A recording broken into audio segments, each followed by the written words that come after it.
Good evening, everybody, and welcome to Punch, Kick, Choke Chat. My name is Sean Benson. I'm one of your hosts, and I know they played a little video. I haven't always been here lately, but it's so nice to be back. I'm in Toronto. It's 8:30 p.m. my time, and I mention that because actually our guest, it's 10:30 a.m. his time, because we're speaking with Sensei James Pankiewicz tonight, who's in Okinawa. And we always love when we do this show because we started it during the pandemic, so we were able to be, cross-continental. We could cross oceans with all this. And it's always nice to remind ourselves that that's one of the gifts of having started this during what wasn't a great time for everybody, is that we could connect digitally and that we're still doing this with someone who I've had the pleasure of training with. So I'm super excited for this conversation. A lot of time the guests I meet for the first time when we host them on our show, but I've actually had the pleasure to train his dojo and drinks at the bar he used to run. And I just want to say that I'm super excited for tonight. Sensei Pankiewicz, we jump right in with a question, and I'm going to steal from a topic that we purposefully didn't go too far down the road on when we had a little meeting the other day to make sure the internet worked for each of us. And you said really clearly, and you used a word that hasn't been used on this show yet. You said fundamentally karate is a seizing art with strikes where you can find them. And I love the idea that we start with you explaining what that is, and then we'll eventually go around the horn on our thoughts. So talk to us about that. Well, thank you. Well, that gives us a really meaty topic to dive right into. Good evening, good morning to everybody. And thank you again, particularly to the senseis here for inviting me to be part of this. And greetings to everybody who's watching from the Osato Dojo in Okinawa.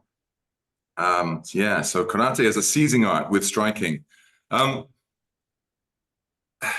think karate is a broad church, and it's one of the great things about it is that it encompasses a lot of different skill sets. But what's really interesting to me, and I started to witness and learn more about this once I got to Okinawa, was that there's a strong tradition here, a long tradition of wrestling and grappling. And karate also comes from a modern context of, let's say, law enforcement, self-protection. So Ryukyu karate is not really, there have always been performance and competitive elements to it. Maybe stand-up boxing matches were a thing that happened too. But from a functional perspective, it seemed to be a lot more having to encompass the need to grab, wrestle, the need to then deal with somebody else doing that to you too. And then, as I start to progress through and get a little bit more understanding or understand other people's views into what we're doing when we're practicing our kata, then you can see there are a lot of applications there where the seizing comes before the striking. So in terms of it as a skill set, I think that seizing, grabbing, grappling is as important as the striking skill set in the understanding and the application of Ryukyu karate. And I'm talking about the katas that we've inherited from the sort of the classical period, so to speak, the Pasai kata, the Kushanku kata, the Superenpei kata, those ones that came to us from that sort of golden age of Ryukyu karate in the sort of 18th, 19th through to the 20th century. Right on. Let's jump to you, Sensei Dofa. I want to know your thoughts on that, because I saw you nodding along a few times when he talked, especially about seizing then striking. Where do you go with this concept? I go with it that if it's self-defense, like if what karate is actually was created for, right? Like for people to defend themselves unarmed, then you would be kind of, I guess, foolish or silly to think that that wasn't going to play a big part in being able to defend yourself. I think it plays a really big part in you being able to defend yourself. Of course, I like the sports side of karate a lot. I enjoy it a lot. I like Jiu Kumite. A lot of those types of techniques become a little bit more challenging in a more chaotic environment. I'm not saying that it's not possible, but I think the level of practitioner has to be higher. And I think a lot of the striking starts because more junior students and people who are coming into the art, that's something they can start doing right away. They can start doing the striking thing fairly safely right away. But yeah, like, I mean, why would you pull your hand into chamber in almost every single kata that you do and there not be an application for that hand coming back into chamber? It's probably the move, it's probably the move that we do, like, crosses all styles everywhere all the time, the hand coming to chamber. How Yeah. I could be an elbow from behind, but it probably most likely is, you know, a pulling, striking type of a movement. Right on. Before we go back, Sensei Pankiewicz, I see you really nodding with that idea of the hikite, the pullback being something that's so prevalent. Do you want to just open that up a little before I go to the other senseis? Well, I think that I agree entirely with what Randy Sensei just said there. Is like that this, I think the easiest or one of the simplest skill sets to teach first is the boxing skill set, right? Stand up striking skill set, right? I think about karate and martial arts as being about, you know, you learn different sets of skills, you put those into your toolbox, you can pull them out and use them when you need to. And you know, stand up striking, boxing, let's call it boxing, kicking, punching, is probably where it might be easiest to start, and you know, and it's easy to practice that sort of thing. So I completely get that. But yeah, the fact that, you know, you pull your arm back doesn't necessarily mean that you're always doing the same thing, right? So there's lots of reasons why you might do that. There's also lots of reasons why it might be not a great idea to pull your hand away from being in between you and the opponent. That's often also not a good idea. Yeah, I think this this kind of people like to jump from one side or the other. Oh, it's this or it's that. I think the thing I've learned, having exposure to a lot of different teachers and styles here, is that it's not a binary. It's not a, you know, it's not 1 or 0. It's not right or wrong. There's always a spectrum of meanings and a lot of different ideas about applying different movements, different techniques, so to speak. And most of them are right to some degree. Sensei Suino, let's pop over to you with our initial idea. Where do you go with that idea of seizing, maybe even more so in a stand-up art, according to Sensei Pankiewicz, or at the very least highly prevalent beyond the way we've maybe thought about it? Well, I love this conversation as a jiu-jitsu and judo guy. I absolutely love this conversation. But you know, I also study Goju karate, and even though the stuff we do is all Japan Karate Do Federation stuff, right? A little modernized, a little sportized. You know, the echoes in all the kata, all the gripping stuff. First, the names of the Goju kata, right, is all about ripping and tearing. But then secondly, just you see the moves over and over and over again in Goju. You're doing moves that are, you know, grabbing things, ripping, you know, twisting the wrists. The grabs are everywhere. I wish the All Japan Karate Do guys were a little more bunkai oriented, but they're not. They're demonstration and point fighting oriented. So we learned that from them. But yeah, absolutely. It's clear to me in the old Shorin I used to study and in the Goju that I see now, that stuff it's everywhere. And I've never heard anybody say it quite like you, Sensei Pankiewicz, that it's a seizing art with striking, but man, that certainly resonates with me.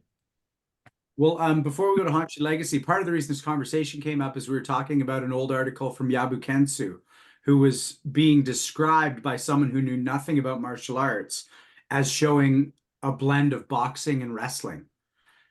That's how Observer, who had no context back in like 1920 or 38, was like, that's what that looks like.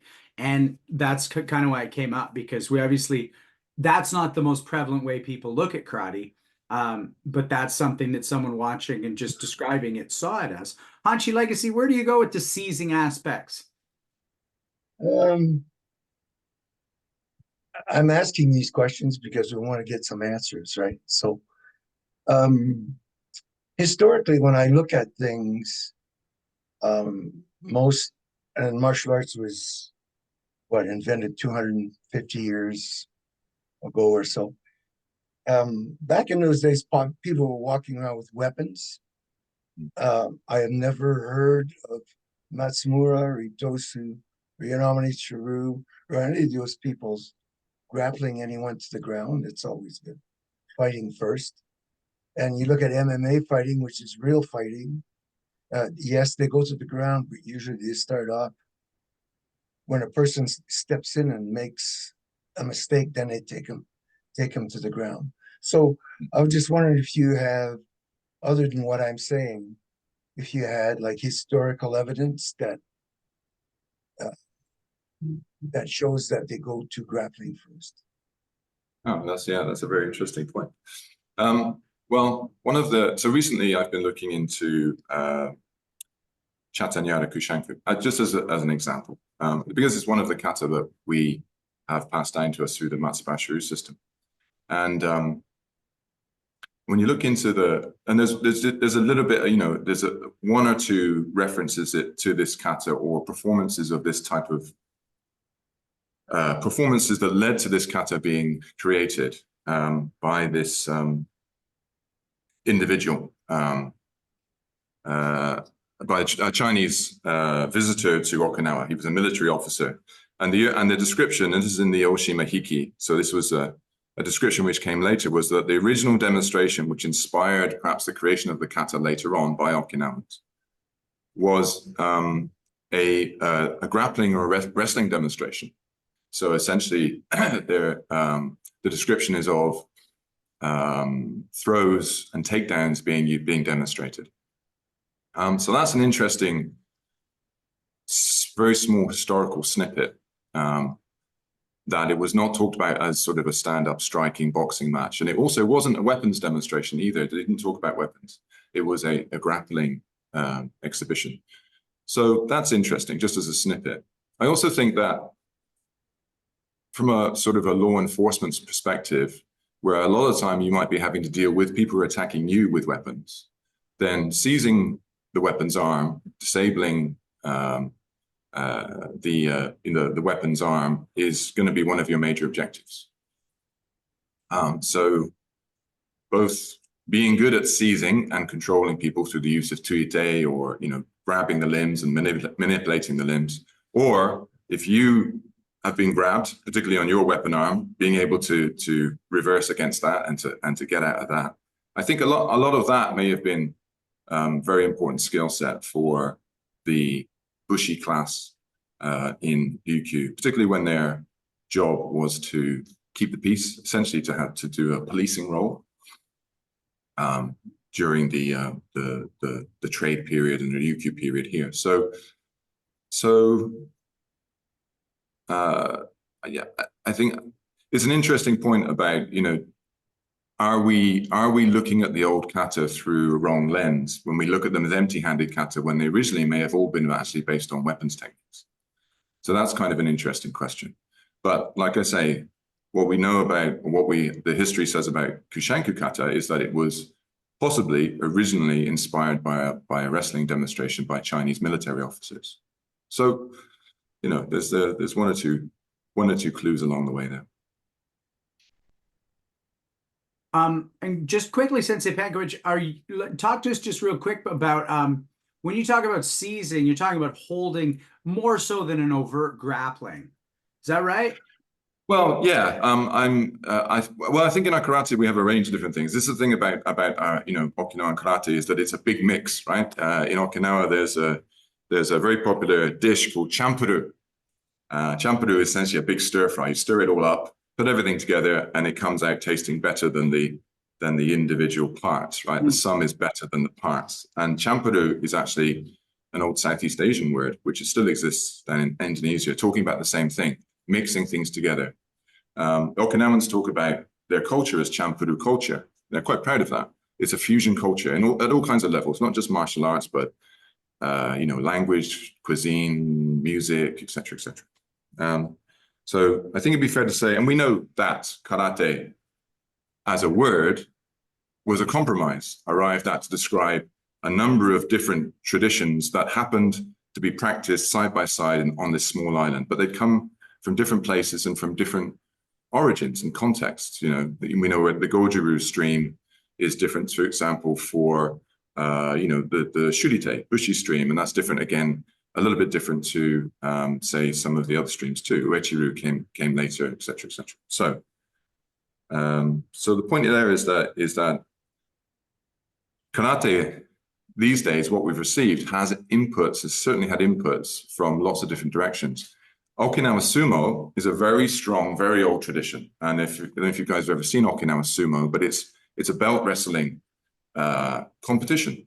So very much like Korean belt wrestling or Mongolian wrestling, you know, you lock the hands into the belt and wrestle to put the other person on their back while holding on to them. So that's there in the tradition. And I'm not saying that was, you know,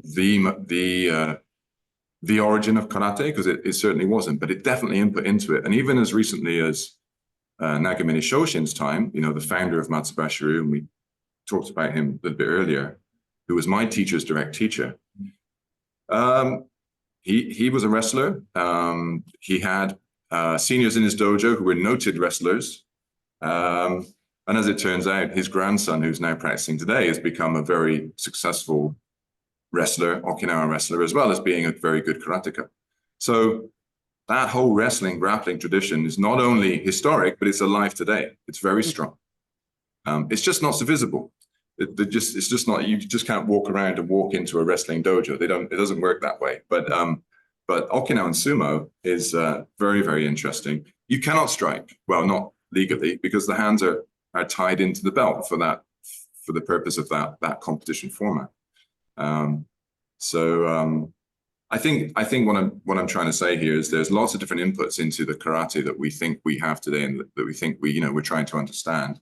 I certainly think that what came down from the Bushi class, that were professional law enforcement or warriors, so weapons would have been their primary skill set. Then we have the wrestling tradition. Then we have stand-up boxing traditions, no question about that. We have records of boxing matches that happened.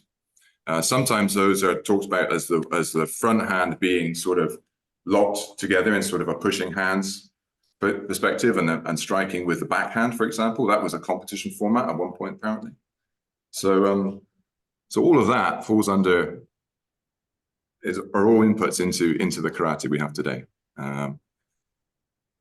Therefore, I think that in terms of us perfecting our skill sets, trying to understand what we can get from karate, it's great, because we can focus on, say, boxing arts, we can focus on grappling arts, we can focus on gyakuwaza, so that, what I would call more tuite or reversing techniques against being grabbed, that sort of thing.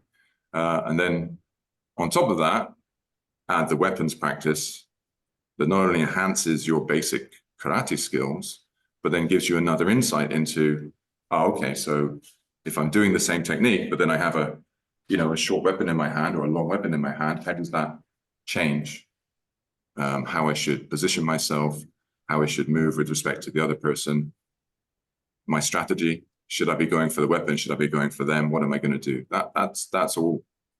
I think that probably you guys are all practice both weapons arts as well as anti-ad arts. So I'm preaching to the choir here, I suspect. Well, this is such a delight, Sensei, because we really do love to crack it open. But, we're about to jump into our intros, but I just want to point out, there's a great word I like that you used, inputs, over time and centuries, that you get these inputs from both people and styles. And I think that's a really healthy way to think about it. And I like that you said, what can we get from karate? Because obviously we're always trying to give back. But if you look at it from here, you'll get something different than if you look at it from here. And then that gets to be something we expand and then pass on. And then it becomes, and obviously we're trying not to betray something classical, but I really love the idea of those inputs over time and looking at what they would have been. Ladies and gentlemen, like I said, my name is Sean Benson. If you are watching on YouTube live, we're so glad you're here with us in real time. If you're watching later, hit that subscribe, hit that like button, share your favorite interviews we've done with your friends. We're getting a nice mass with this show. And, the more we grow it, the more we get to get more guests on board that you're going to love. And it's really working. If you're listening on podcasts, I always go down on Wednesday mornings to see Sensei Dauphin put on a podcast. So if you're driving at 7 a.m. or 6 a.m. right now, I hope the weather's nice and the truck lights are starting to not blind your eyes. And if you're watching in real time on Zoom with us right now, we're so glad you're here, because you're part of this living history that we're creating. And at the bottom, there's a chat button. And with that chat button, you can throw in some questions for Sensei Pankiewicz or for us in relation to the topics we're on. So we really look forward to that and for you being a part of that. It's my pleasure always to introduce the co-hosts, Sensei Randy Dauphin, Sensei Niklaus Suino, and Hanshi Gary Legacy. And I kind of mentioned how much I missed y'all a few weeks ago. I'm going to keep this intro really brief. We got to stand beside each other at the tournament this last weekend. Sensei Suino, thanks for coming up for that. It was our Matsumura Challenge, the tournament that Hanshi Legacy and Sensei Dauphin and our club host every year. And the four of us standing in line, getting a photo taken, you know, we've known each other for 30 plus years, but this show is coming on we're in our fourth year, 3+ in our fourth year. And I just felt honored, love and honored to be standing in line. I missed you while I was away. I'm so happy to be back.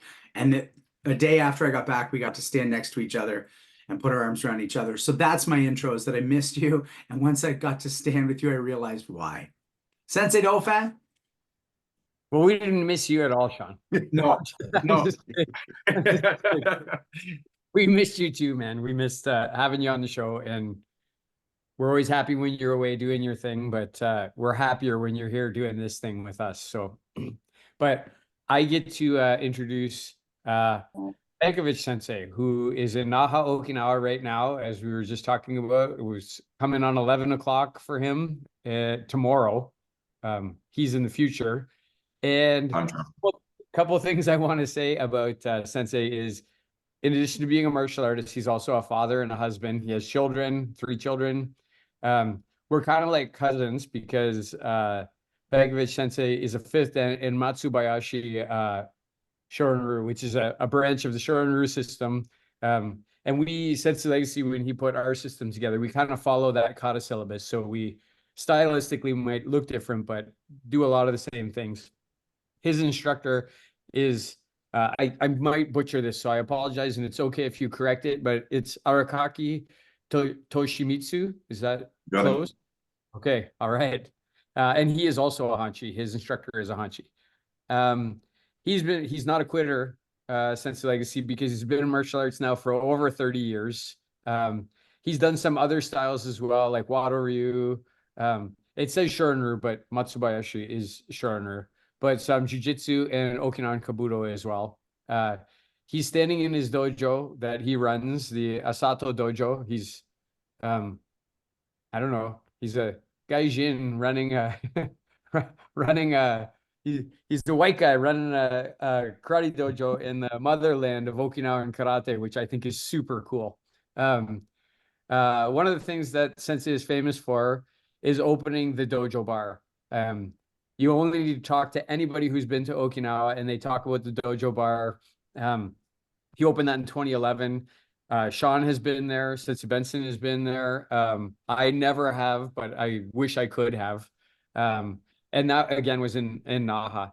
And it brought a lot of like-minded locals and visiting karateka to meet and share knowledge, and just kind of a nice jumping off place.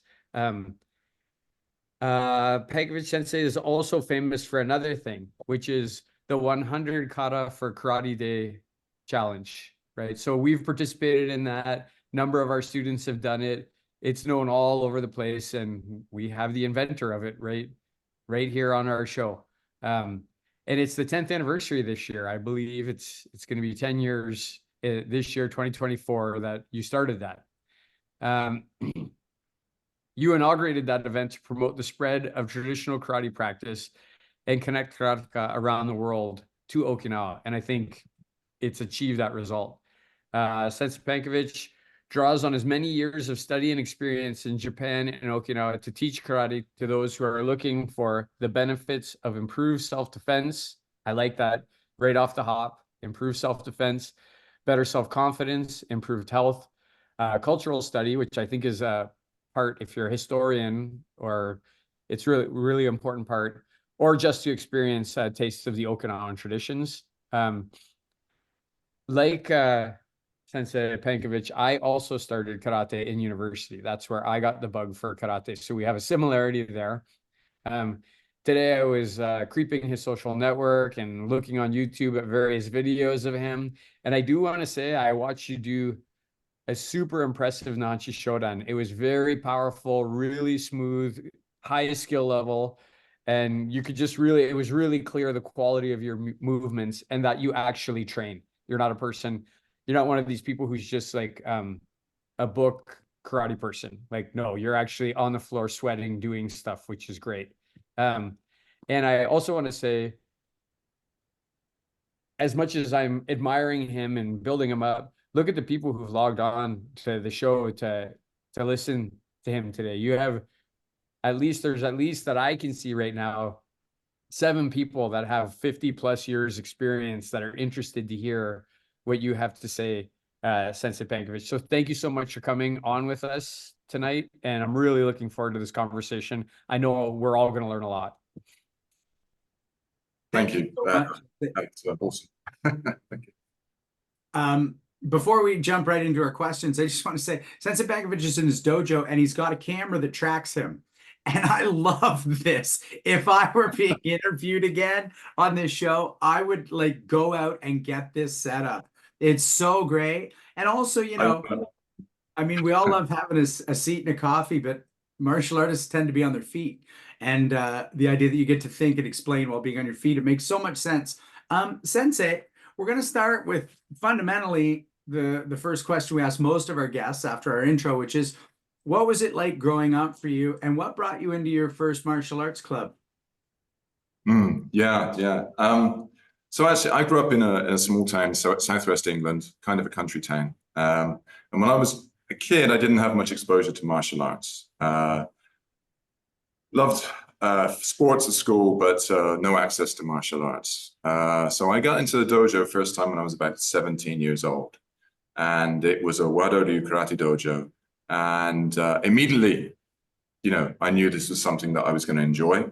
And as it happened, my first teacher there had also been to Japan and done the Hombu training experience, the Wado Hombu training experience. So my first instructor, Arthur Meek Sensei, who is still teaching, in fact, is now is head of his Wado association, was an absolute inspiration to me. And I was ready to go traveling, see the world. So karate became sort of the thing that I decided I wanted to track down and discover more about. And so within a few years, I was a university student in Japan, studying Japanese language, but of course doing as much karate and other martial arts as I could do. And I spent about 2.5 years in Hokkaido and Kansai as a university student, but doing as much karate as I could do. I was fortunate to be able to pass my Shodan in Kyoto around 99, and then I was back to London, where I continued doing jiu-jitsu and karate. But while I was in Japan, while I was a university student, I'd met a girl from Okinawa. We got married, and so I started to discover Okinawa, thanks to her introducing me here. And I'd heard about Okinawa, obviously as a karateka, I'd heard about it. It wasn't, you know, front and center for me. I was very focused on mainland Japan to start with. But when I started actually coming to Okinawa, I realized actually how important it is in karate. And not only that, but also how many fantastic instructors and training opportunities there are here. Then my focus just completely switched to Okinawa. We moved here in 2009, and and so 15 years has shot by during that time. My dojo, et cetera, et cetera.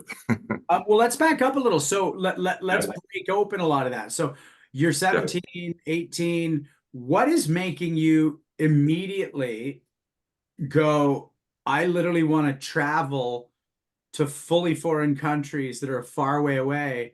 That's a pretty big step for somebody who's already doing martial arts. What was it that got you about it?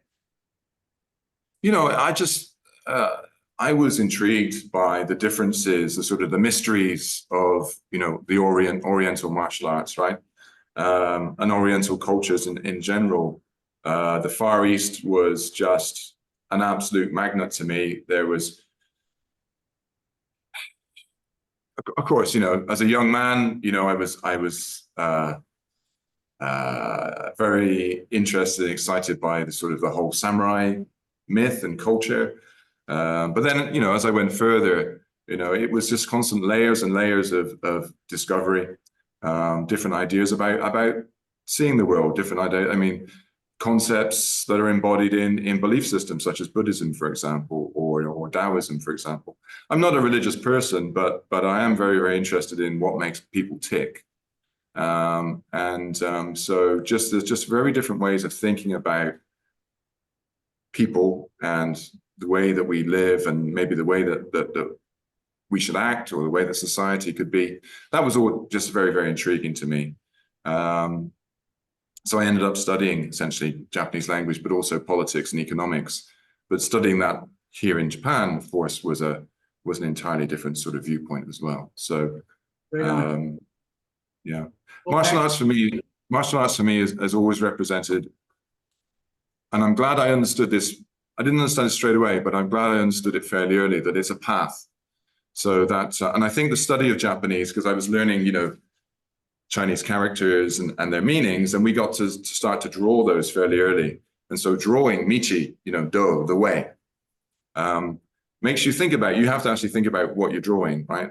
Not only how it should look, but also the component parts. Where did the idea come from? And so you read back and you understand that this is an old idea that goes back through Taoism and further back. So the idea is that the way, the journey is more important than the destination. And this, this is a perennial piece of wisdom. I think it goes back as long as probably as people have been thinking about that kind of thing. But it did help me to perhaps be okay with a continued path of learning, rather than trying to achieve something and then rest on my laurels.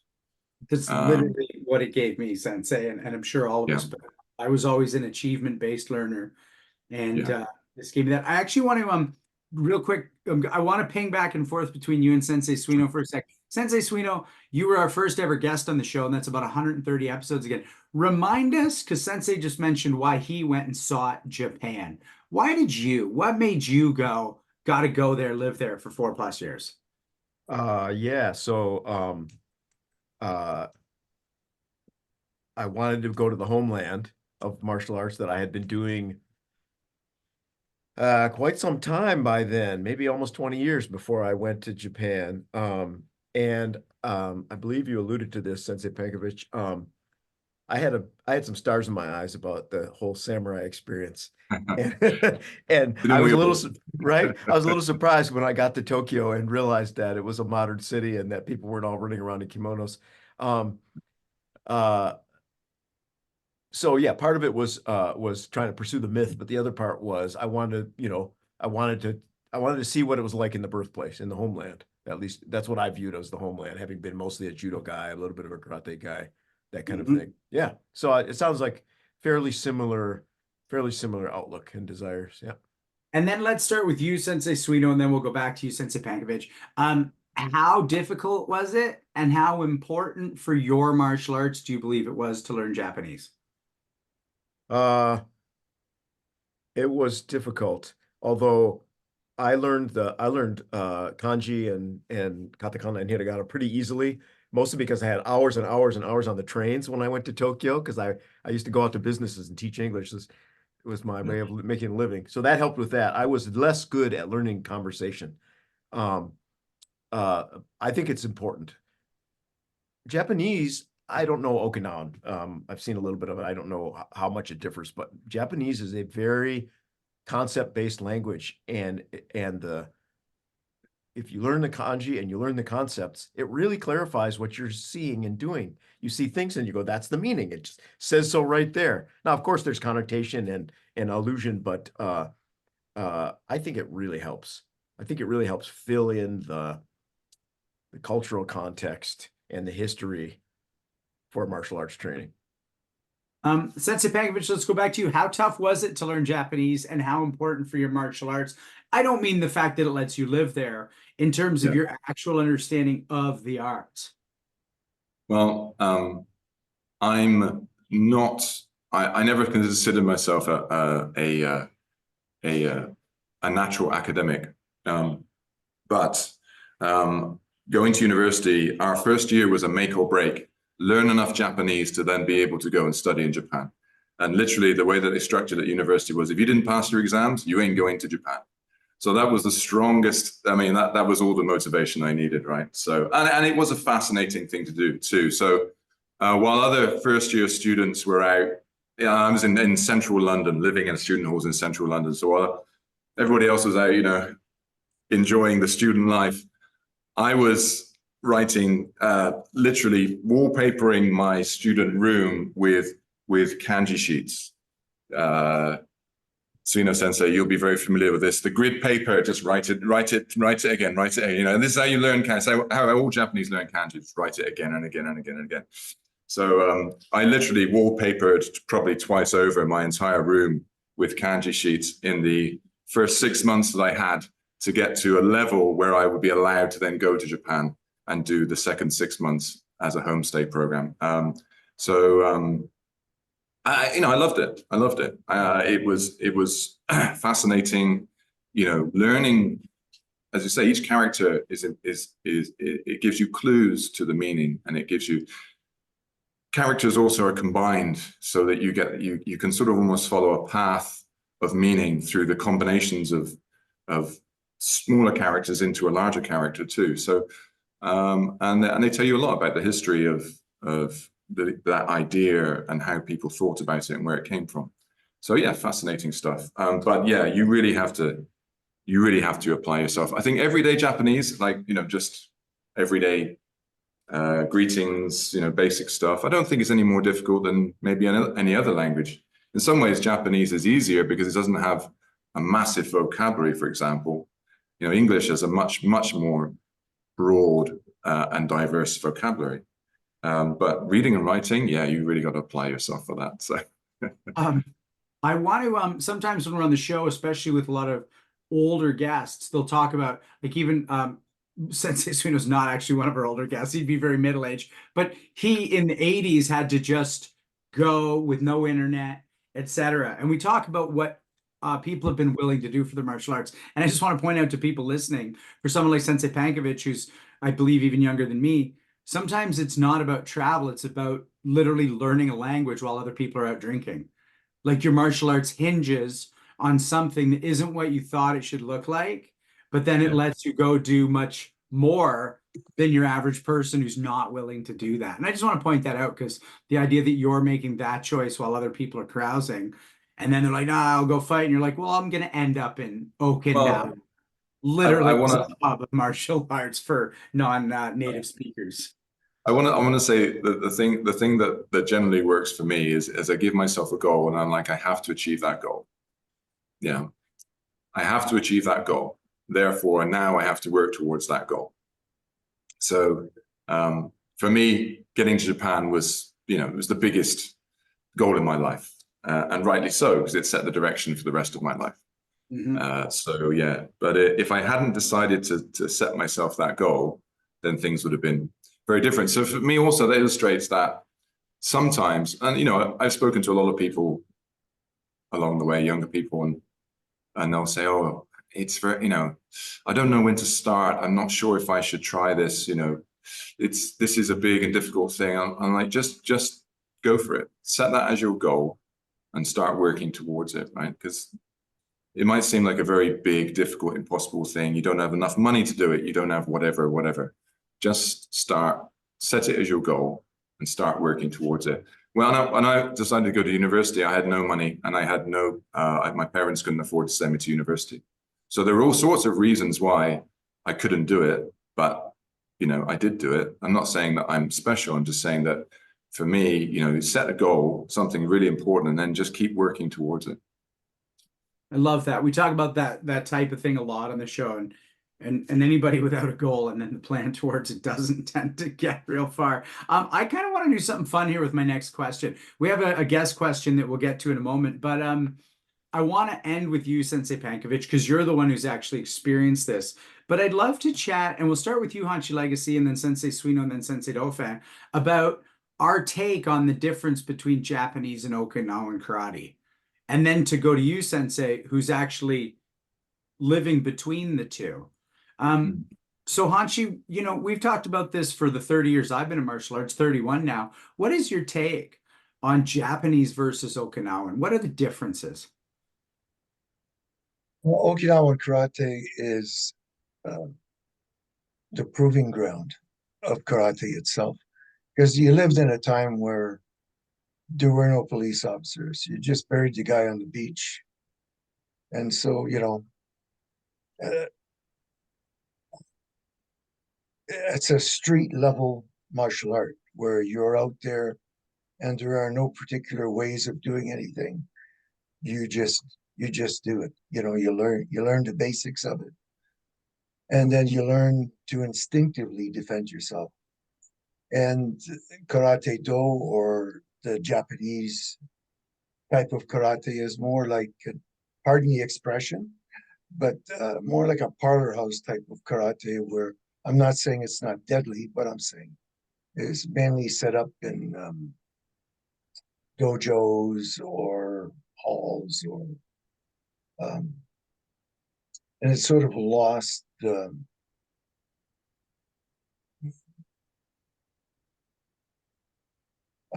I don't, I'm trying not to insult anybody. How deadly the art really is. You know, let's say if you got in a fight in the Okinawan days, it would end in death. If in modern day karate, probably the worst fight you get into is a couple of guys or a couple of girls fighting over a guy and somebody get a black eye. It's that, more of that type of, unless you have a person who's really a really good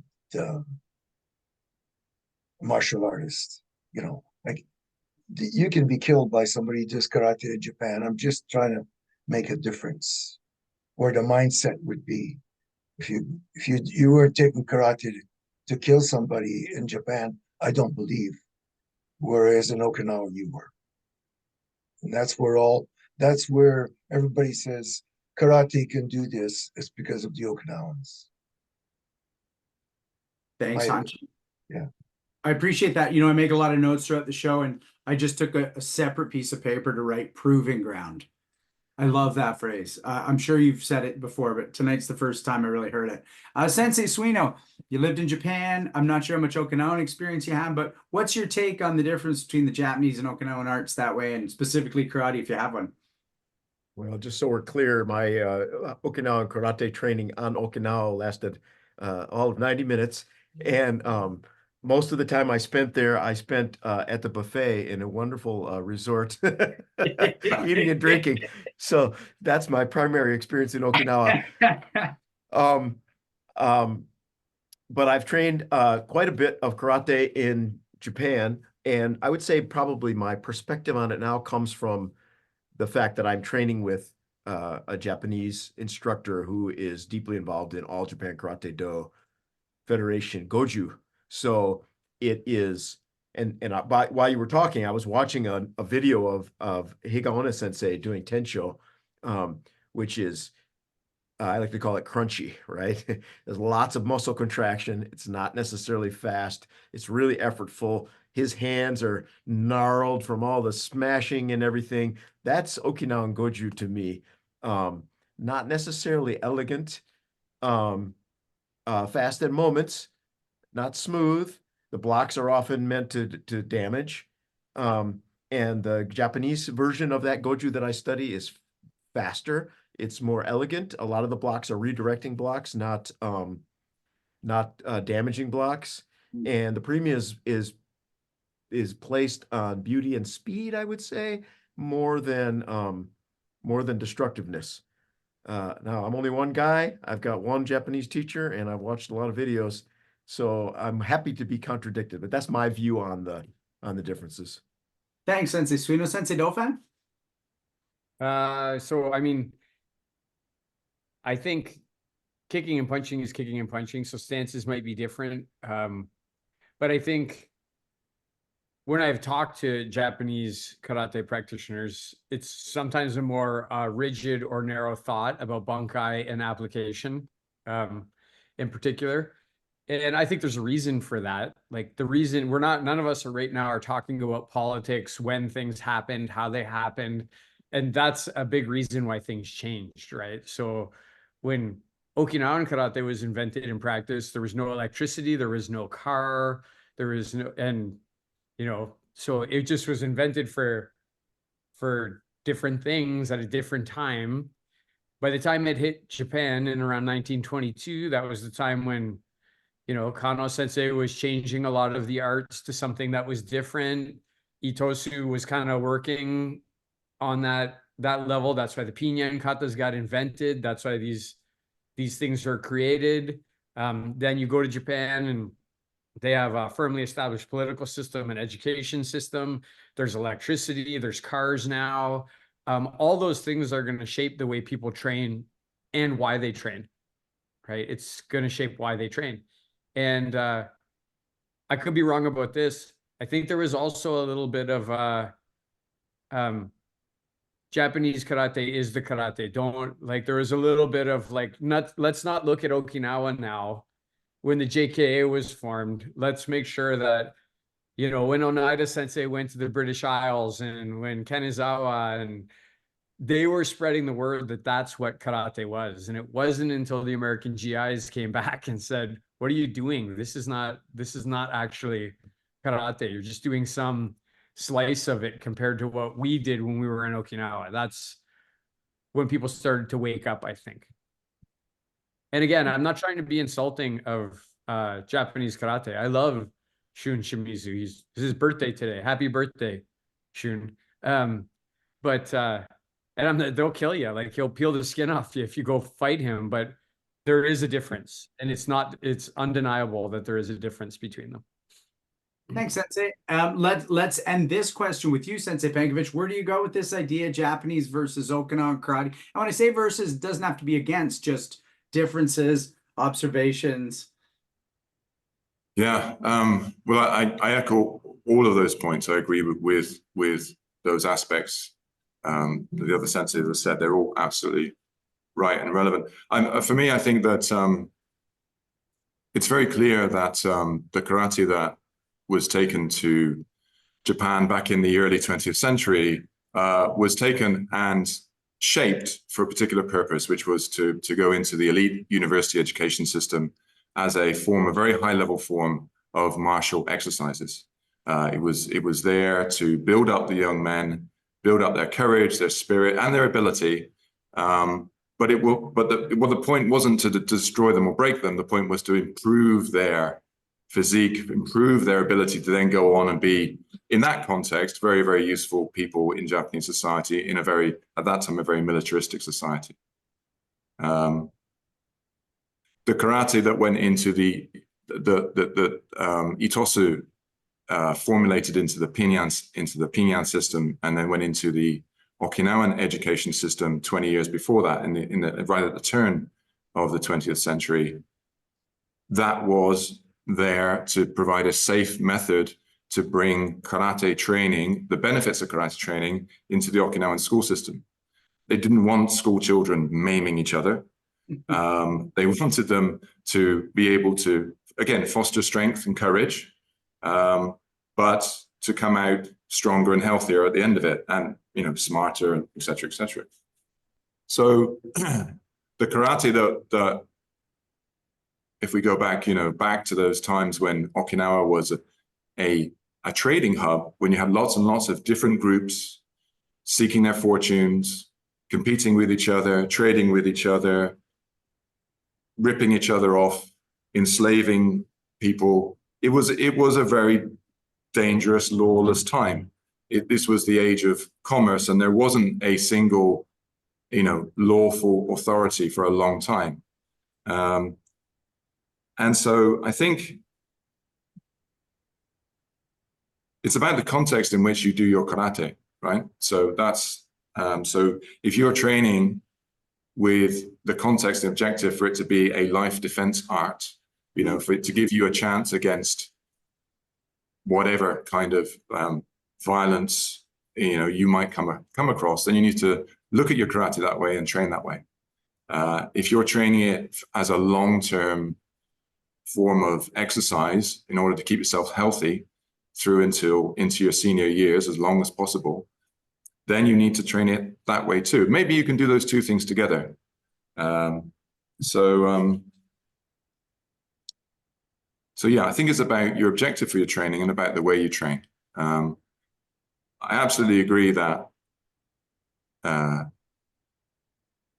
Okinawa, I think, was the testing ground for karate. It was the sort of the crucible where everything got boiled up and tested, and out of that came some you know, excellent techniques, some excellent knowledge that got passed down through to us. But karate's evolved over the years, you know.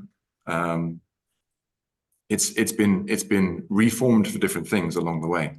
So as long as we're clear about that, and we don't try and you know, essentially claim that it's something that it's not in the context of which we get it, you know, then we're okay. I think the problem is along the way, people have attempted to claim ownership of karate, which is an impossible thing to do, you know, and also to claim that they, you know, they are the highest authority, which is also, in my mind, an impossible thing to do too. So, so that's. I want to come back to that actually. We're gonna pivot away from that for a sec. Before we get to your 10 questions, Sensei Burkowski dropped a question. I just ask you about the Karate Masters project. Ah, right, yes. So yeah, not long after I arrived in Okinawa and I started to meet these different karate teachers, I also met a good friend of mine, another Brit, Chris Wilson, who's a very talented photographer and more latterly videographer. And so we started a project called the Karate Masters Project to first capture the pictures of the Okinawan senseis that we were meeting. And then in recent years, we've started to video them and interview them too. So that series is something that we've shared freely from the beginning. It was on Facebook to start with, and now Chris runs the YouTube channel. And then also we publish a lot of these these interviews on Bujin TV, which is a dedicated martial arts video channel that I launched 2 or 3 years ago. So the Karate Masters series is very much like this. We share the same objective and the same mindset that you do with this podcast, which is there are some really important things to capture, some really important things questions to ask and knowledge to share. And that's what the Karate Masters Portrait Project is about. It's about saying there are these teachers. So the first thing is the Portrait Project attempted to introduce more teachers to the world. And then through the interviews, this is what they have to say. Either, you know, their stories and their recollections of the old days, you know, what the old Okinawa was like. Most of them, the seniors now, you know, they were sort of born around the time of the Second World War, just before the Second World War. And so they lived through the Reconstruction era when Okinawa was coming back from being devastated. So they lived through that, the lawless periods, you know, all that kind of stuff, the black market periods, the gangs, and then into the modern time when karate really transformed into what it is today. So really interesting stories and really interesting takes on what karate should be, you know, what that karate is for them, what it should be to other people, what it should be perhaps for society. Some of it's very technical. Sometimes they were just talking about technique, you know, talking about, you know, the way you should do this technique or why this is important or who taught them it. So anyway, that's all there in that series. And we will do our best to continue to produce that series. In more recent years, we've also had the opportunity to include practitioners who are not from Okinawa, but have embraced the Okinawan arts. So people, you know, there are a whole generation of overseas teachers who have spent an entire lifetime studying now and have an enormous amount to teach and to pass on. And so we take opportunity to, when they come to Okinawa, we're in Okinawa, right? So if people come to Okinawa, then we often take the opportunity to grab them and interview them while they're here too. So that's the Karate Masters series. And the other thing I want to say actually is that it's only possible through the generous support, financial support of people that donate towards continuing the project. When we moved from pictures to video, everything ramped up. It became, a bigger undertaking. And we asked for help from the karate community and we got it. And we're very, very grateful to those who contributed and continue to contribute to allow us to have the facilities and the means to keep producing these interviews. Amazing. And that's, you said Bujin TV, BUJIN.TV. That's correct. For anybody listening, and if you go, you can sign up for 7 days free and then see if that's something. But that's fantastic. And I love that, because when I met you, we got into the physical stuff immediately on the floor, but we also got into the historical aspects. The other night when we were chatting, I kept having to say to Sensei Pankiewicz, let's just kind of save this for the show. Not that I wouldn't want to repeat it, but I wouldn't want you to have to repeat all your stories. So it makes sense that you're up and running with that. Let's get to your 10 questions. These 10 questions are something that we ask all our guests. We ask that you answer as impulsively as you can, but do feel free to expand on your answers afterwards. Okay. So, what is the most effective move in your martial arts arsenal? Kick to the groin. Who is the most? Nobody likes being kicked in the groin. Nobody does. Male or female. No, male or female, no. No, the girls, I ask in my class all the time, any girls want to get kicked in the groin? Nobody puts their hand up ever. Closely followed by a jab to the eyes as their head comes forward. Who is the most influential martial artist in your life? Oh,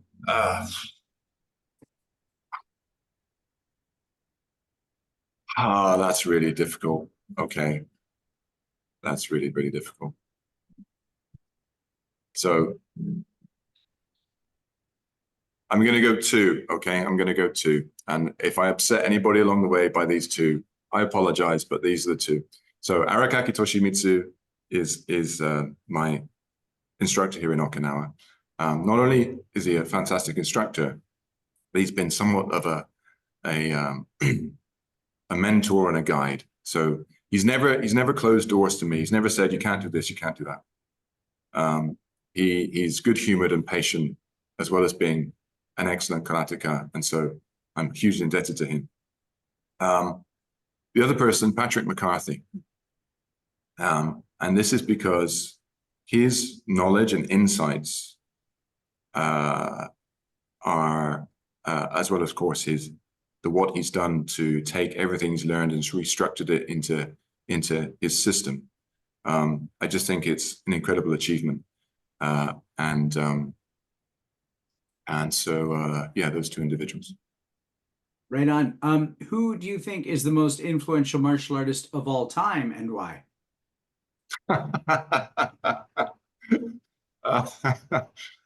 Oh, wow.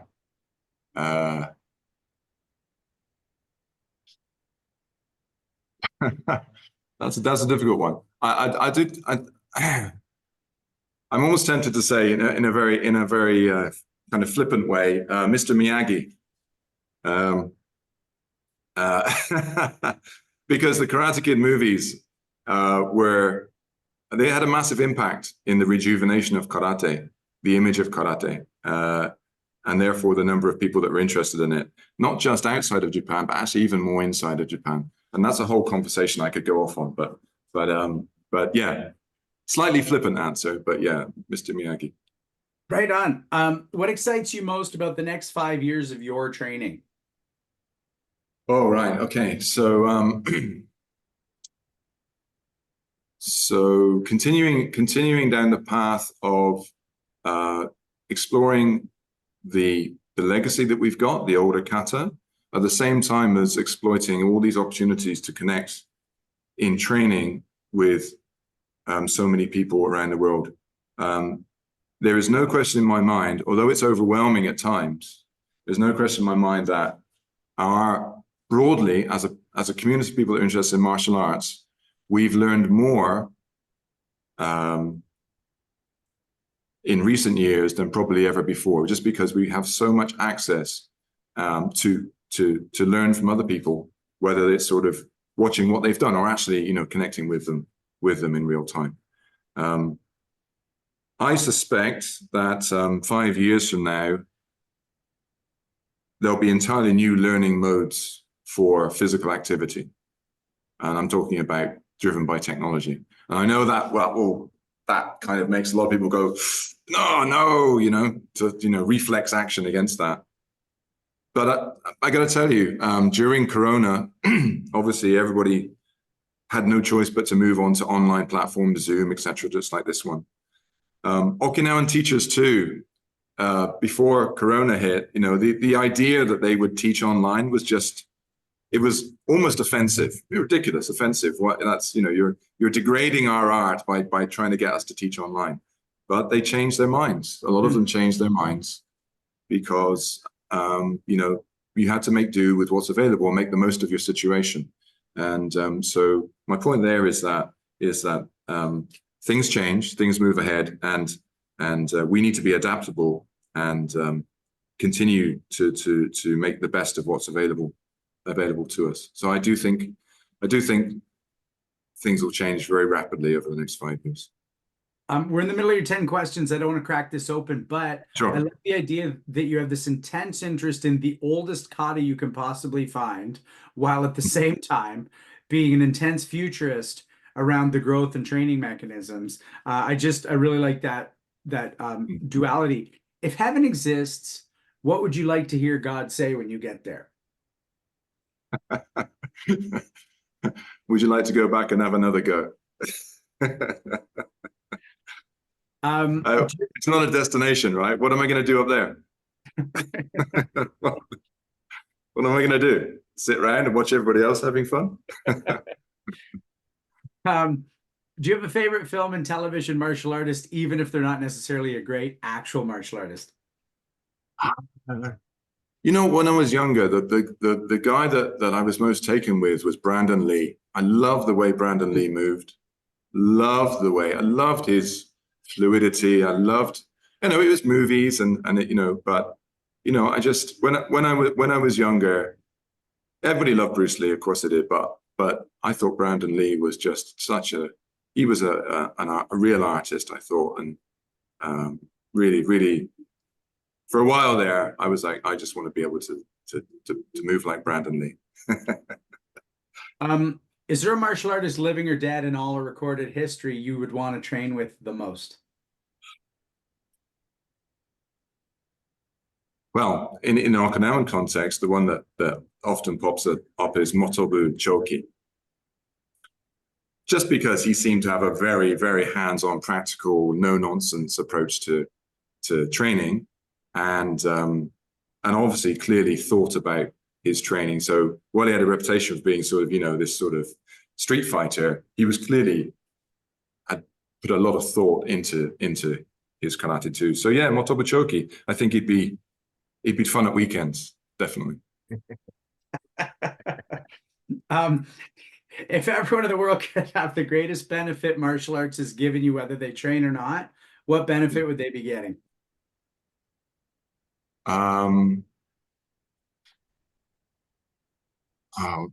So I think martial arts really can help you to maintain a sense of context and balance. So it can keep you very grounded. It can really help you to keep your ego in check. It can, not necessarily will, it can help you to deal with keeping more of a level to your mental and psychological health. So I think that the physical aspect is, of course, deeply connected to the mental aspect. Even if you're not someone who, for example, is kind of, tends to deeply ponder martial arts, just the process of training, I think, is incredibly good for your, or can be incredibly good for your mental balance too. The more balanced and therefore relaxed and chilled you are, the better for everybody, right? So. We're all just nodding along. Yeah. The last two questions come as a pair. Your greatest achievement and your greatest regret. Oh my God. I think in terms of, I'll go with the 100 kata event as the one that's probably connected most people together to that. That was a simple idea, but the idea that the celebration of Karate Day here in Okinawa should be something that which is everybody gets to connect to, whether they're here or not. So I think that, yeah, I'm very happy with what the 100 kata event has become. And it's taken on a life of its own now. So which is a fantastic thing. I think if I were to take a back seat, not be around anymore, I would hope that people would continue to want to celebrate that in that way and keep that going. So that'd be awesome. My greatest regret, I don't regret. I don't spend a lot of time regretting. So really nothing comes to mind. I'm not, it sounds maybe egotistical. It's not, you know, I screw things up all the time. I'm always thinking, I should have done that better or put more effort into that or whatever. But I don't harbor a greatest regret. Sorry. No, that's a really common answer among martial artists. So there's so many things I want to get into, but let's start right now. What was the impetus for the 100 Kata Challenge? Tell everyone about it, but also I want to dovetail it with a question that I hinted at earlier. You're a pretty young dude. You keep talking about old kata, the older kata, the traditional kata, the why does this matter? It's 2024. We do have ways you can go online and figure everything out, but you seem to be an intense traditionalist. So combine those two for me. Why do these old kata matter? And then why would it matter? And then tell us about your 100 Kata Challenge. Okay, so I'll say something controversial here, right? But I think very, very few of us actually understand what the old kata looked like or how they were done. So it's easy and comforting for us to believe what we're told. This is the way this kata has always been done. You've come to Okinawa, I'm an Okinawan teacher, or you've come to Japan, I'm a Japanese teacher, I'm going to teach you this kata. This is the way that this has always been done. That is almost never true. Unless you're learning the kata from the person that made it, it's not going to be the same as whatever it originally was. Okay, you can it's just a logical. You can arrive at that logically, but there's lots of evidence of that too. And I was just actually at the Karate Kaikan, which is a new karate training. Well, it's been here since 2017 now. Karate Kaikan is a beautiful training center in Okinawa, and it should be on every karateka's visiting list, high up on the list if you come to Okinawa. They have a museum there, a karate museum, a very nice display.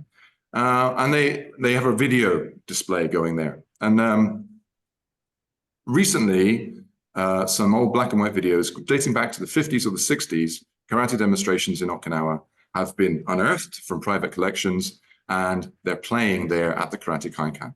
Now, they won't put these on the internet, and I understand why that might be. You know, these are sort of belong to somebody, right? But they're playing there, and you can watch them when you're there in the museum. So yesterday, I stood there and I watched a 25-minute, 30-minute long video demonstration. It was all black and white, and I'll tell you. First off, half of the kata demonstrated I'd never heard of.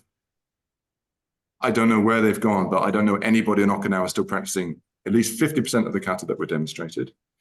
The other 50%, there was not a single kata there that was the same as the ones I see today. And some were massively different. And I mean really, really different. So this is from the 50s or 60s, right? So to me, this illustrates the point that I think we still have a lot to learn about what the older kata looked like and why they were done in certain ways.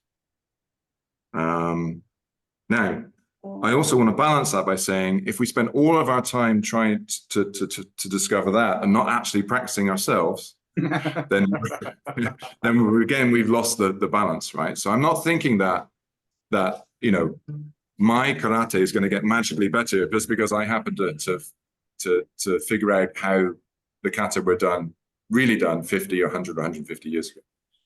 But my point is that the investigating the older kata is really interesting. Because the other thing that I noticed is that these kata performances were real, well, what would I say? They're kind of rough around the edges. So going back to Legacy Sensei's comment earlier, right? They weren't polished like you see today, these very, very athletic performances of kata. Yeah, they're very unpolished, real, and so the kata was being demonstrated, I think, in much more of a context of like the connection to where these movements came from, rather than let me show you how athletic I am, in terms of this demonstration. So that's really interesting for me. Sorry, what was the rest of the question? Just what led you to go, let's do this 100 kata challenge? Oh, the 100 kata challenge, yeah. So the 100 kata challenge is so Karate Day was recognized by the prefecture about 15 years ago. About when I arrived in Okinawa, the prefecture started to recognize Karate Day and to say, let's celebrate Okinawan karate practice on October the 25th every year, commemorating the day back in 1936, when a committee of high-ranking teachers at that time got together and decided that karate, empty hand, would be the new name for their Okinawan martial arts practice.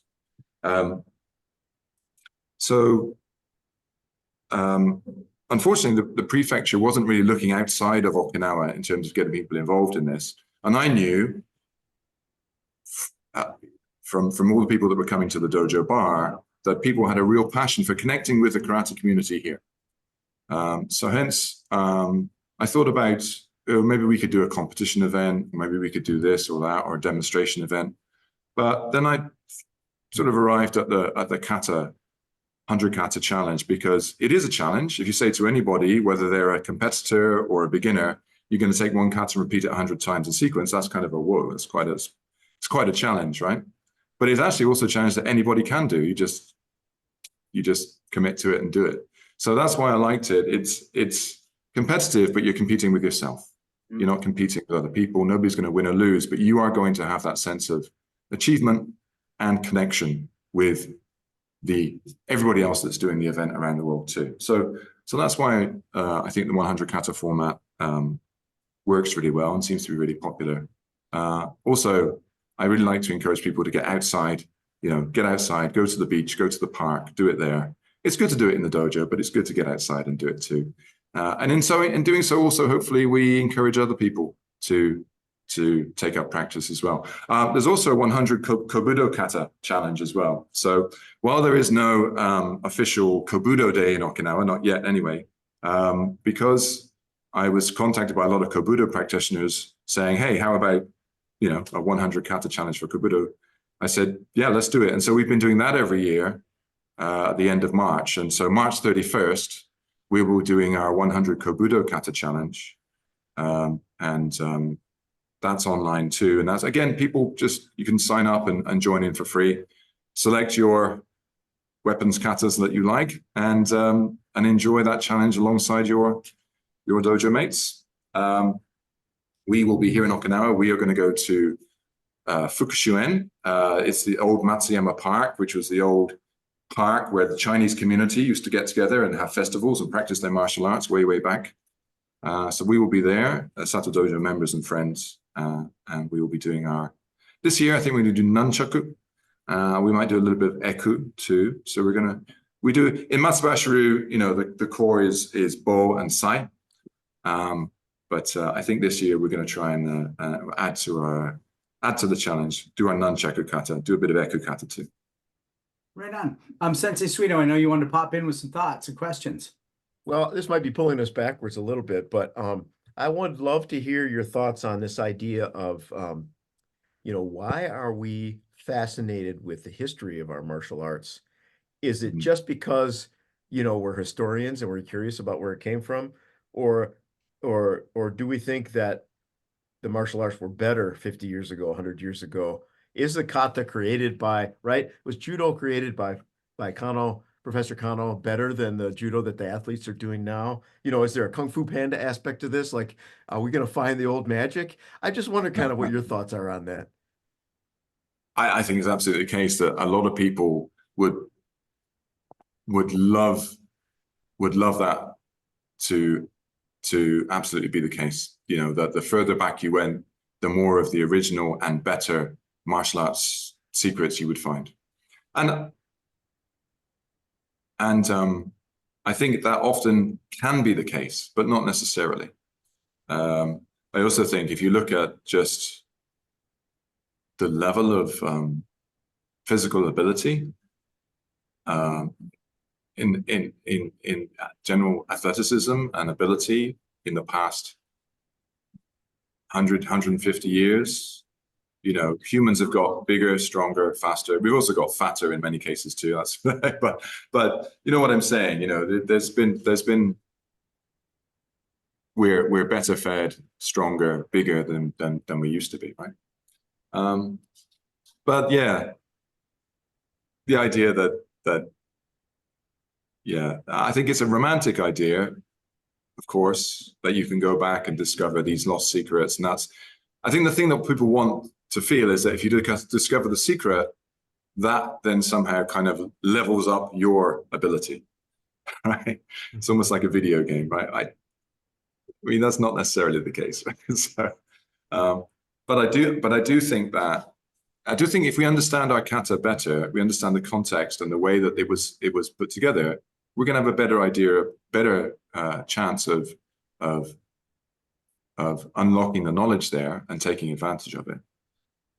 So yeah, that's my position on that. Fair enough. It's interesting. Sensei, do you have a follow-up to that, Sensei Suino? Follow-up. Well, I like the way you said that. I think, right, sort of the answer is it depends. Right? Some of the stuff, I don't know if it's better, but being able to look at older versions of kata or look at the way people fought, you know, as far back as we can see people on video or on film fighting, gives us some insights into how it was done. And that doesn't necessarily mean you're going to see it and suddenly understand the secret and be better, but it does shine a different light on it, just like going to a different instructor, right? Or training outside instead of the dojo. So yeah, I don't know that I have another question. I'm taking away from your answer, Sensei Pankiewicz, that the answer is it depends. Well, this I said it earlier on, but I think, you know, you only get what you train for. So I mean, the hardest thing for us all is the difference between what we hope we achieve in our martial arts and what we actually train to achieve, right? And the truth is, you know, it's like people, it gets brought to light, right? Particularly when, for example, people end up in the ring and there's one guy who's trained to fight, you know, who's done a lot of sparring, a lot of fighting training, and there's another one that hasn't done much of that at all. They've done some shapes, they know some forms, they, you know, they're a master of that, but they really haven't done enough sparring. And surprise, surprise, they get smashed, right? It's not, you know, it's not so much the technique, it's the mode of training. You know, if you're sparring all the time, you're going to be good at sparring. You know, if you're not, you're not. So you've got to engineer the way that you train to deliver what it is that you think you want to be able to do. That's the hardest thing to do, right? You know, that's always the balance, trying to do that and keep students and not get too broken and damaged, et cetera, et cetera, et cetera. So, yeah. This actually leads beautifully to a question I'd written down before your 10 questions. So you said something about people claiming karate's something it's not. Now, yeah. I want to leave the idea of people claiming they have a certain ownership or lineage. Let's leave that for now. But yeah. Where do you see people claiming it's something it's not? And what are they claiming? Either that it's not, or maybe it's not for them.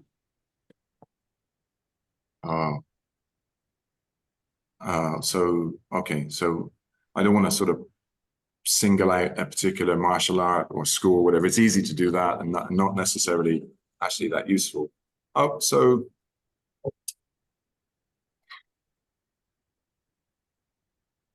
well, I mean, you know, self-defense classes, right? So if people are, I think you always have to be very, very careful and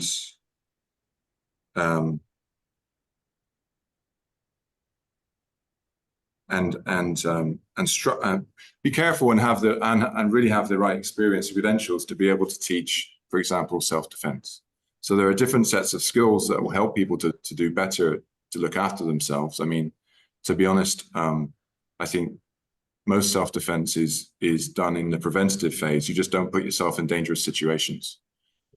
But that self-defense is always the one where it's very easy to highlight things that are being taught, which can be easily picked apart and criticized as just not being based on real experience. Mm-hmm. Now, I'm not going to try and put myself forward as sort of the ultimate self-defense teacher. I'm not. I've had some experience with real violence, and I try to incorporate what I learned from that into what I teach. But I'm not a professional. I'm not a prison guard. I'm not a security. I'm not a, you know, close security guy. I'm not a military guy. So, you know, that's one of the things where it's easy to pick out examples where you look at what's being taught and go, that's not credible. In fact, it's easy to go say that's downright dangerous because, you know, what's being taught there is clearly not been thought through or tested. Right, so. And there's one big question I want to ask you, but in less than a minute, somebody's listening, they don't know martial arts at all. How would you tell them to discern between a charismatic person showing something that isn't great and somebody who's showing something that is? How we all can tell the difference? How would someone brand new not fall into that? Well, that's really tricky for a beginner, right? Because everything looks amazing and different. One thing that you can do these days, which is much easier to do, is you can actually go out and research and find out more about the background of and the credentials and the popular opinion of the person in question. So that's one of the great things about obviously the internet these days, is that just a little bit of research can give you a lot of insight into other people's opinions about this person, and that can be very, very useful. And you can see them. I mean, to be honest, these days most people also have some video evidence of what they teach, how they teach it. So I think do your research. Don't necessarily take things at face value. That doesn't mean that you should arrive in a class and just start questioning everything that everybody says to you. That's really, really annoying. Right. But certainly, you know, do your research and you know, and use the internet to find out how well the instructor is rated by other people too. You know, I mentioned to you in our pre-chat that the time would fly by. You know, sometimes if you notice us looking down, we're texting each other just to coordinate our questions and things. And there's so many things we haven't gotten to. But I do want to ask you in a minute or less, before we do our final round the horn, having run a bar that any, at the very least, non-Japanese speaker in Okinawa who does martial arts would have gone to for a decade, what is the greatest take-home observation, vibe, feeling that you got from that experience? Well, you know, there were a lot of things, but I will say one thing is that in some ways, I learned more about karate in that bar than I did in the dojo. And that's not because it was full of, you know, bar fights all the time. It was actually an incredibly safe and peaceful place. No, it was just that particularly when the more experienced teachers were there, Okinawans or foreign teachers that were visiting. You know, it's a relaxed environment, and you get to hear things and you get to learn things. And sometimes, you know, people would go, "Hey, just come here. Let me show you something." I learned a lot. Some of those teaching moments, you know, past midnight, 1 a.m. in the morning, were really stuck with me. And yeah, there were some very, very important moments there. Yeah. Love that. Ladies and gentlemen, I want to say thanks to Robert Schlumsky, Justin Shea, Andre Sedeshev, excuse me, Alden Adair, Jesse Villay-Vitao, Sidney Dauphin, Josh Kitchens, Cristiano Landolt, Daniel J. Holland, Dridi Giuliani, and Stavros Stavroulias. They run this show behind the scenes. There's no Punch, Kick, Choke Chat without them, and we're very grateful for that. And I just want to quickly pull up our guest for next week and let you know that you should all be tuning in so that you can watch us chat with Pascal Sarai, and that's February 29th at 8:30 p.m. And Sensei, what we do is we go around the horn and we have a quick chat about our time with you, and we tell you just the thanks and so on, ending with me, and then the last word will go to you. Hanshi Legacy, what do you want to say about our time tonight with Sensei Pankiewicz from Okinawa? Well, it was very interesting. It's good to see that no matter really what country you're in, karate is, or martial arts are always martial arts. Just different opinions, different insights, etc. It was really enjoyable. Thank you for coming on to our show.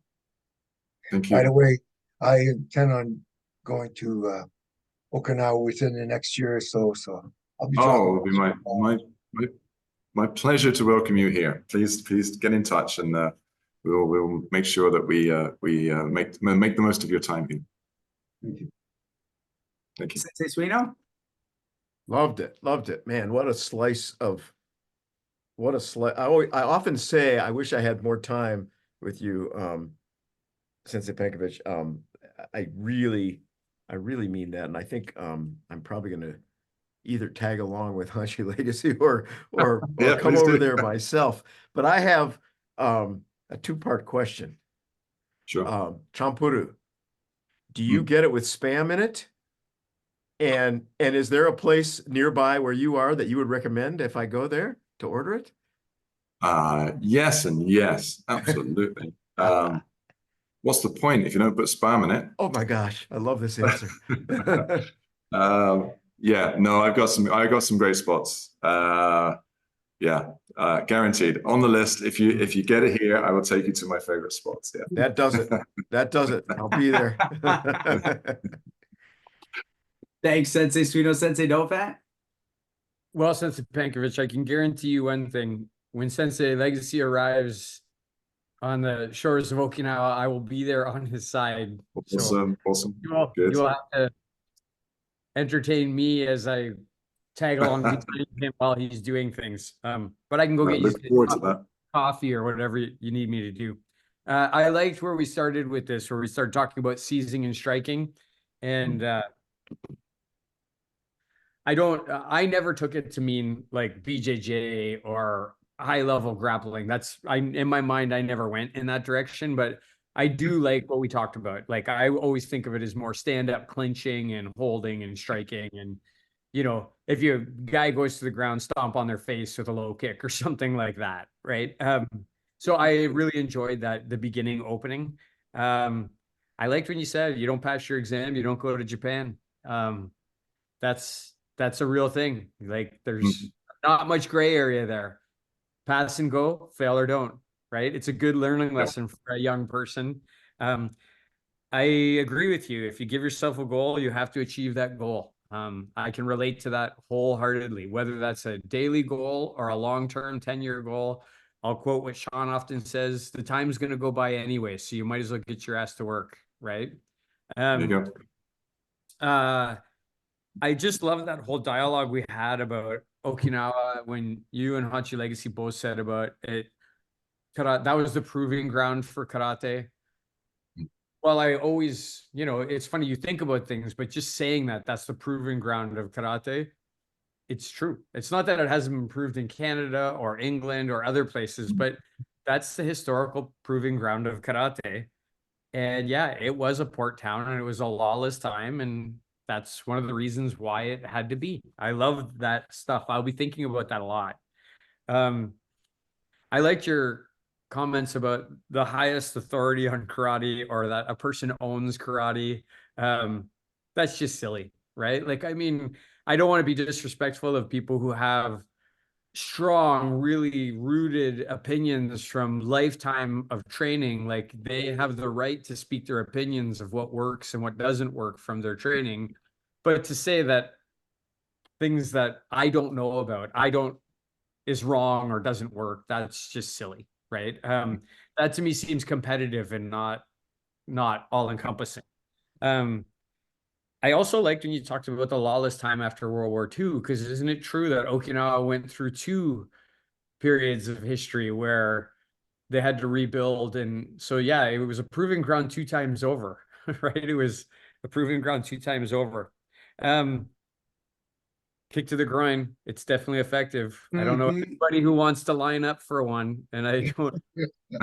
I will say, I was in Vegas once, and there was a guy that said, I'll let you kick me in the groin for $20. And the people I was with were like, Randy, go kick that guy in the groin. I'm like, I'm not going to do that to somebody I'd just give him $20. Like, it's not worth it. Like, nobody wants to see that. He doesn't actually really want that.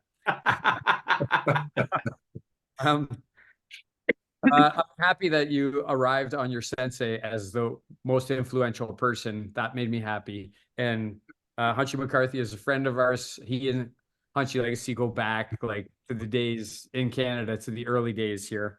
I like your next 5 years exploring older kata, but I also really like making connections globally, which I think you're doing an outstanding job of doing. Maybe pioneer, cutting edge more than anybody, connecting people globally for karate. That's a great cause. I love Brandon Lee too. Love his movies. I think he did, if I'm not mistaken, he did one with Dolph Lundgren that I really, really liked. It was a great movie. Yep. God, do you want to go back? Right? Do you want to go back and do it again? I like that. Choki Motobu Sensei, like, yeah, of course he'd be up there. That your 100 kata event, it has gone viral. Like, if we can use that term for it, it's gone global, it's gone viral, and you probably never expected it was going to be like on this magnitude and continuing to grow. But congratulations for coming up with that idea, and also not only coming up with the idea, but actually integrating that idea. A lot of people come up with great ideas, but they never actually get off the ground. They don't implement them or integrate them. So congratulations on that. I liked the last thing when we were talking about, I want to know the history of a kata because I'm going to have some secret that other people won't have. Again, that's a very competitive mindset, which if you're competing is good, but if you're trying to train and live into something, I don't think that's the right mentality to have. And the last thing I want to say is, again, you had so many truths just in the statements that you made on this show tonight. You get what you train for. And so if people say they own something, they own what they trained for. And that's what they could say they owned. And I really like that statement. And I'm going to write it on my whiteboard in my dojo for a little while and let people look at it and think about it when they come into the dojo. So thank you so much for coming on tonight. Really loved our conversation. Thank you. Thank you. Thanks, Sensei Dauphin. Sensei Pankiewicz, it's such a pleasure. I'm not even sure we didn't start martial arts in the same year. I believe we hold the same rank, and I feel a kinship and a lot in common with you, and I really like that. I've loved every one of our guests who's come on. Sometimes they're talking about a different era, and when you said Mr. Miyagi, I don't think that's a flippant answer, because I think there'd be no clubs for us to go to, us 80s kind of kids, if it weren't for Bruce Lee and the military men who went before. But I'm not sure we'd have gone if it weren't for Mr. Miyagi, because I think the emanation of that can't be understated. And the only other one I did write down was groin kick. I'm not sure we've had that answer. I don't remember it. And nobody's ever said Mr. Miyagi. So I just like you know, connecting with someone who's probably my exact age in martial arts. And it's really nice to look across this camera. But most importantly, I just enjoy your company. I really liked meeting you years ago, and I look forward to it again. And I like chatting with you. And, you know, if you don't mind, I'll hit you up on a Zoom or a FaceTime, and we'll keep this conversation going, because Absolutely. too many things to talk about for an hour and a half that includes some housekeeping. So let's throw the last word to you, Sensei. Well, I would like to say I would be overjoyed, very, very happy to be able to welcome you here in person again. All of you, if you decide to come over as a group, that'll be amazing. Or come on over. Let's train together. Let's make the most of your visit to Okinawa. That would be awesome to be able to welcome you here. You know, and I always say that. I always say that to people. I say, you know, I think everybody that visits Okinawa, well, if you train martial arts, particularly if you train karate, you really should visit Okinawa at least once. What I find is a lot of people, you know, once is not enough. They really need to come back again and again. You know, karate is a worldwide phenomenon, and you can learn excellent karate in a lot of different places around the world these days. But I still think that Okinawa is special, and I really do recommend people come and visit. Again, many of our community and our audience are already well aware of that. Yeah, my dojo is very open, very much like the dojo bar. You know, I welcome everybody to come in and say hi, get the local news, come and train together. Actually, at my dojo, I have 2 other instructors as well. So again, my dojo is a little different from the usual dojos in Okinawa, where you tend to just have one teacher. So I also have an excellent Goju instructor called Andrea Clementisova, who is another now resident in Okinawa. She's an excellent Goju instructor and Kobudo instructor. And I also have Yagi Hanshi, who is an instructor, or actually the head of now, of the Motobu Ryu Moiri system, which is a very important historical system of Ryukyu martial arts, and different from karate. So I really encourage people to come to the dojo and experience those different styles.